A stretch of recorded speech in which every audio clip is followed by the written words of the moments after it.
வணக்கம். இன்னைக்கு டாபிக் ஆஸ்திரேலியால எங்க வீட்டு நவராத்திரி செலிப்ரேஷன் தான். எங்க கொலுல கொலு படி, வாழை மரம், ட்ரைபல் கல்யாண செட் எல்லாமே ஹேண்ட்மேட், பழைய நியூஸ் பேப்பர்ல பண்ணினது. இன்னொரு ஸ்பெஷல் என் மருமக பண்ணின ரொம்ப அழகான லிப்பனார்.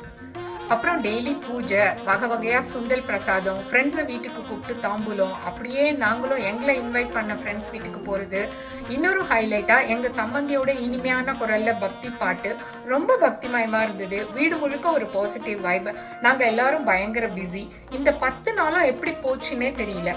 நான் சின்னதா இருக்கும்போது என்னடா அது ஏதோ பண்டிகை வருது, பூஜை, பலகாரம், தாம்பூலம் அப்படின்னு ஒரே வேலையா இருக்குன்னு நினைச்சத இப்ப யோசிச்ச போது, இப்ப இருக்க பரபரப்பான லைஃப் ஸ்டைல்ல நம்ம பசங்க அவங்க வீடு, வேலை, குழந்தைங்கன்னு பிஸியா இருக்கும் போது நம்மளோட தனிமை, தேவையில்லாத யோசனை, முக்கியமா ஸ்ட்ரெஸ் இதெல்லாம் அவாய்ட் பண்ண இந்த மாதிரி பண்டிகைகள் நமக்கு ரொம்ப அவசியம்னு தெரியுது. நின்னருள் மொழி இல்லையானா, நின்னருள் மொழி இல்லையானால் மன இருள் நீங்குமோ சகல கலை மாதே. நின்னருள் மொழி இல்லையானால் மன இருள் நீங்குமோ சகல கலை மாதே. வெள்ளன்னவாகனி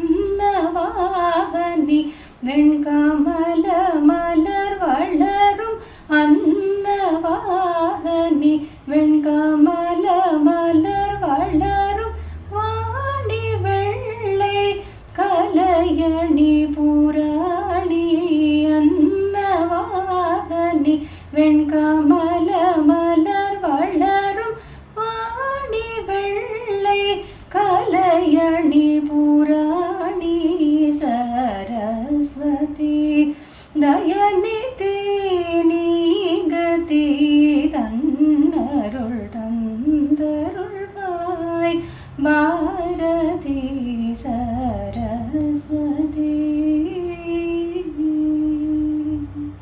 நம்ம நாடோ வெளிநாடோ, நம்ம எங்க இருந்தாலும் நம்ம முன்னோர்கள் சொல்லி கொடுத்த இந்த கலாச்சாரத்தையும் பழக்க வழக்கத்தையும் நம்மளால முடிஞ்ச வரைக்கும் கடைபிடிக்கிறது நமக்கும் நம்மளோட சந்ததியருக்கும் ரொம்ப நல்லது. சரி, நம்ம வாழ்க்கை நம்ம கையில, வாழ்ந்துதான் பார்ப்போமே இந்த மாதிரி பண்டிகைகளோட.